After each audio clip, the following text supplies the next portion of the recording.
नमस्कार, लीनाद रेसिपी मराठीमध्ये तुमचे खूप खूप स्वागत करते। आज मी तुम्हाला मेथीची भाजी दाखवते। मेथीची भाजी आपण नेहमी करतो, अगदी तुम्ही 100 वेळा केलेली असेल।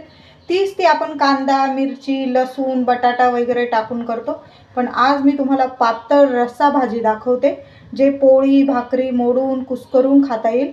अगदी छान रेसिपी तुमच्यावर शेअर करते। चला रेसिपीला लगेच सुरुवात करते। एक जुडी मेथी घेतलेली, स्वच्छ धुवून घेतली आहे आणि मी धुतल्यानंतर मेथी कापणार आहे।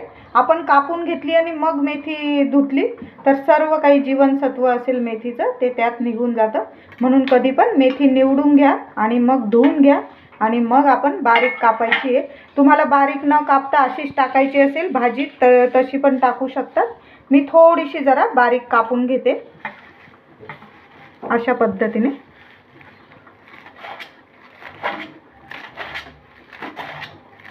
मेथी बारीक कापून घेतलेली। एक मिक्सरचं भांडं घेतलंय, थोडासा मसाला तयार करून घेऊया। मूठभर भाजलेले शेंगदाणे घेतलेले,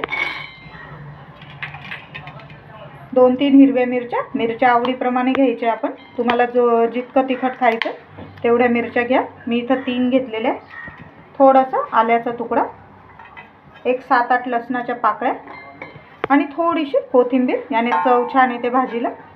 आता हा मसाला मी जरासा दळून घेते। मसाला दळून घेतलाय। कढईत फोडणीला 2 चमचे तेल टाकते, जिरं, थोडीशी मोहरी, हिंग, मसाला तयार करून ठेवलाय तो टाकूया। मसाला परतून घ्यायचा आहे तेलावर। मसाला थोडा परतला की अगदी थोडीशी हळद टाकते मी। तुम्हाला नसल टाकायची, काही जण मेथीमध्ये हळद अजिबात टाकत नाही। सुकी मेथी केली की मी पण टाकत नाही, पण ही पातळ रस्सा भाजी आहे, याने छान कलर छान येतो भाजीला, त्यामुळे थोडीशी हळद टाकलेली। मसाला अगदी छान परतले गेला आपला। वरून मेथी टाकायची। मसाल्यामध्ये मेथी परतून घ्यायची। मेथी परतल्याने भाजीला चव पण चांगली येते। मेथी नीट परतून घेतलेली। ज्या भांड्यात आपण मसाला तयार केलेला होता त्यातून थोडं पाणी टाकते। तुम्हाला जितपत जाडसर रस्सा हवा असेल तितकं पाणी टाका। जेवढी पातळ जाडसर भाजी हवी आहे तुम्हाला तेवढं पाणी तुम्ही वाढवू शकता। थोडंसं पाणी मी अजून वाढवते, कारण आपण शेंगदाण्याचं कूट लावलेलं आहे, शेंगदाणे यात वाटून टाकलेले, त्यामुळे जाडसरपणा भाजीला येणार आहे। आता आपण चवीनुसार मीठ टाकते।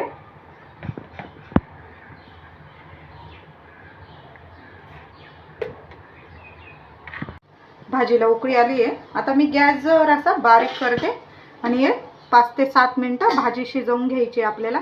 आधी आपण भाजी परतताना बऱ्यापैकी शिजलेली आहे, पण अजून रश्श्यामध्ये आपण 5 ते 7 मिनिटं मेथीची भाजी शिजवून घेणार आहोत। 7 मिनिटं झाले, भाजी नीट शिजून गेलेली आहे आणि जरा जाडसरपणा पण आलेला आहे भाजीला। आता मी गॅस बंद करते आणि आपण ही भाजी काढून घेणार आहोत सर्विंग बाउलमध्ये। भाजी एका बाउलमध्ये काढून घेतली। कशी झाली दिसतच असेल तुम्हाला, अगदी तोंडाला लगेच पाणी सुटलं असेल। पण अजून आपण एक गोष्ट करणार आहोत या भाजी बरोबर।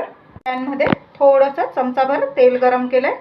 इथं 5-6 लसणाच्या पाकळ्या बारीक कापून घेतलेल्या। लसूण छान तडतडून घ्यायचा आहे। लसूण छान तळून घेतलेलं आहे। त्यात आता मी लाल मिरची पावडर टाकते, अगदी अर्धा चमचा टाकलाय। काश्मीरी लाल मिरची पावडर टाकली आणि आता हा तडका आपल्याला मेथीच्या भाजीवर द्यायचा आहे। बघा, अशी मेथीची भाजी तुम्ही आजपर्यंत बघितली नसेल आणि खाल्ली पण नसेल। हॉटेलमध्ये रेस्टॉरंटमध्ये सुद्धा मिळणार नाही अशा चवीची मेथीची भाजी तुम्हाला। मेथीची भाजी एकदम तयार आहे। आजपर्यंत तुम्ही अशी मेथीची भाजी केली नसेल, करून बघा,